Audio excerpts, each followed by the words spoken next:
Hello les amis, je vous retrouve pour une nouvelle vidéo sur le football et l'Euro 2024 et je vais vous présenter le résultat en statistique du match Slovénie-Serbie. Il y a donc eu un partout pour ce match de la deuxième journée dans le groupe C, un partout. Alors on va voir tout d'abord les statistiques en détail de cette rencontre des deux équipes. On va décortiquer de A à Z ce match et on terminera surtout par le classement de ce groupe C, puisque dans l'autre match, Danemark-Angleterre, il y a eu un but partout également.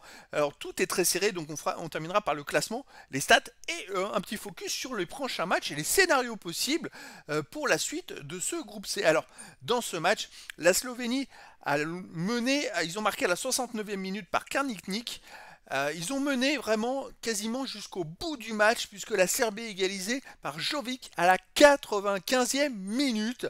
Sinon les Serbes, sans ce but-là, ils auraient été quasiment éliminés de la compétition puisqu'ils avaient déjà perdu le premier match contre l'Angleterre.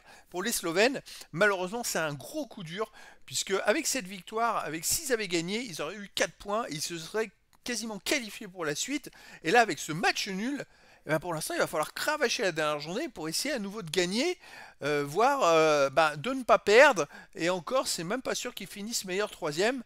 Ça va être à voir. Alors dans cette rencontre, les statistiques, il y a eu 56% de balles pour la Serbie contre 44 pour la Slovénie, les tirs 15-10 pour la Serbie, les attaques 55-43 pour la Serbie, les corners 9-4 pour la Serbie. Finalement, ils ont peut-être égalisé à la 95e, mais c'était quand même justice. Le pourcentage de passes réussies, presque 90 pour la Serbie, seulement 80 pour la Slovénie. Les passes réussies, 482 à 280 pour la Serbie. Les passes tentées, 538 à 347, toujours pour la Serbie. Les ballons récupérés, 37 partout. Hors jeu 0-0, les arrêts 3 partout. Distance parcourue, 113,7 km pour la Slovénie, 110,9 pour la Serbie. Les jaunes, 2 pour la Slovénie, 4 pour la Serbie. Après, dans l'ensemble du match, en fait, le match nul, il n'est pas volé du tout pour les Serbes. Il est bien mérité en tout cas. Au niveau des buts, alors les deux équipes ont marqué un but dans la surface de réparation. Pour les tirs, Slovénie 10 tirs, 4 cadrés, 4 non cadrés, 2 hors surface cadrés, 1 hors surface non cadré. Côté Serbie, 15 tirs, 4 tirs cadrés, 3 tirs non cadrés et 2 tirs hors surface non cadrés. Sinon, qu'est-ce qu'on a d'autre? Une passe décisive partout. Les attaques, on l'a vu, 55-43 pour la Serbie. Les dribbles, 13-11 pour la Slovénie, course dans le tir offensif, 14-4 pour la Slovénie, vers le camp adverse 8-6 pour la Slovénie, et dans la surface de réparation 6-4 pour la Serbie. C'est pas de grosses stats, ça ressort pas une domination de la Serbie. Au niveau de la distribution, alors là, c'est ce que je vous ai dit, il y a quand même 10% de passes réussies en plus par la Serbie, c'est énorme, hein. Beaucoup de passes. Les passes courtes réussies, 101 à 55 pour la Serbie. Les passes moyennes réussies, 345-189. Les passes longues, pareil, 36 partout. Les passes arrière réussies, 74 à 55 pour la Serbie. Les passes réussies à gauche, 143-90. Et à droite, 138-75. D'un point de vue collectif, jeu de passe, la Serbie était beaucoup plus forte. Les coups francs, 13 à 8 pour la Serbie. Les passes dans la surface de réparation, 17 passes à 7 pour la Serbie. Les centres, 4 sur 19 pour la Slovénie, 8 sur 33 pour la Serbie. Ils ont tenté 33 centres. Alors je sais qu'ils ont été menés, qu'ils ont envoyé souvent dans la surface, mais quand même.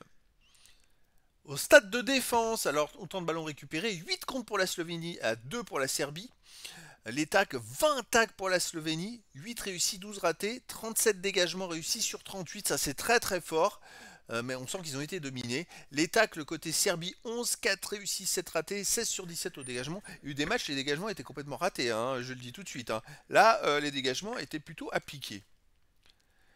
Les stats des gardiens, alors on n'a aucun but contre son camp, aucun clean sheet, les arrêts 3 partout, aucun arrêt sur coup franc ou direct ou indirect.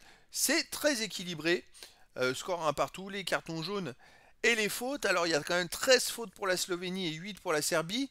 13 fautes, 2 cartons jaunes pour la Serbie, 8 fautes, 4 cartons jaunes. C'est-à-dire qu'ils ont pris, les Serbes, un carton jaune toutes les 2 fautes. C'est peut-être un peu beaucoup quand même. Je trouve que c'est presque exagéré. Je n'ai pas vu toutes les fautes, je ne me rappelle plus, mais ça fait quand même beaucoup.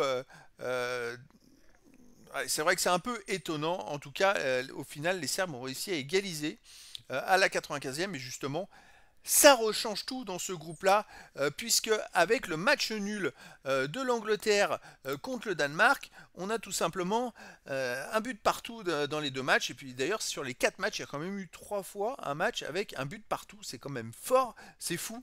L'Angleterre est donc après 2 journées première avec 4 points. Slovénie et Danemark, deuxième ex aequo avec 2 points et autant au goal average, autant de buts marqués, tout pareil. Et ensuite, on a le quatrième qui serait la Serbie. Alors, on n'a jamais vu ça comme scénario. Ça serait deux équipes qui soient ex aequo. Imaginons qu'à la prochaine journée, la Slovénie et le Danemark fassent, je sais pas, le même score des deux côtés 0-0, que les deux équipes se retrouvent avec 3 points, et donc sont deuxième et troisième en même temps. Mais qui va être deuxième dans ce cas-là? C'est du tirage au sort, parce que le troisième risque de ne pas être meilleur troisième. C'est ça qui serait hallucinant, c'est-à-dire qu'on pourrait se retrouver avec deux équipes ex aequo deuxième, et celle qui serait tirée au sort qualifiée, et l'autre serait éliminée. Ça paraîtrait un peu gros, mais c'est un scénario possible, puisqu'à la dernière journée, on a un Angleterre-Slovénie et un Danemark-Serbie. Alors, la Serbie, ils ont qu'un point. Moi, je pense sincèrement que le Danemark, ils ont fait un gros match contre l'Angleterre. Ils vont battre la Serbie, je pense. Ils sont plus forts pour moi que la Serbie.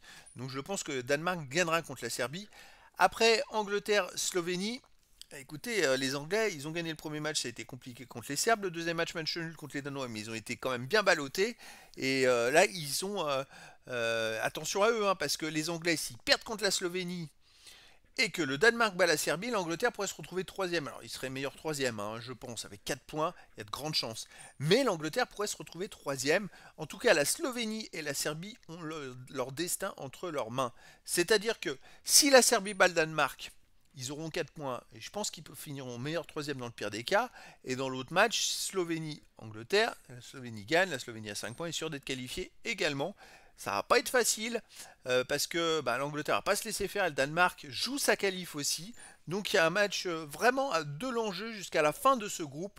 En tout cas, voilà, le match nul, l'égalisation de la Serbie à la 95e minute change complètement la suite du classement. Et vraiment, ça fait que la Serbie, ils ont encore quelque chose à jouer. Et c'est ça qui est fou, c'est que tout est possible dans ce groupe. Voilà, les amis, c'était la présentation du résultat en détail et en statistique du match Slovénie-Serbie qui s'est soldé par un match nul, un but partout. Présentation avec un petit focus sur le classement du groupe C. Voilà les amis, je vous dis à très bientôt pour une nouvelle vidéo.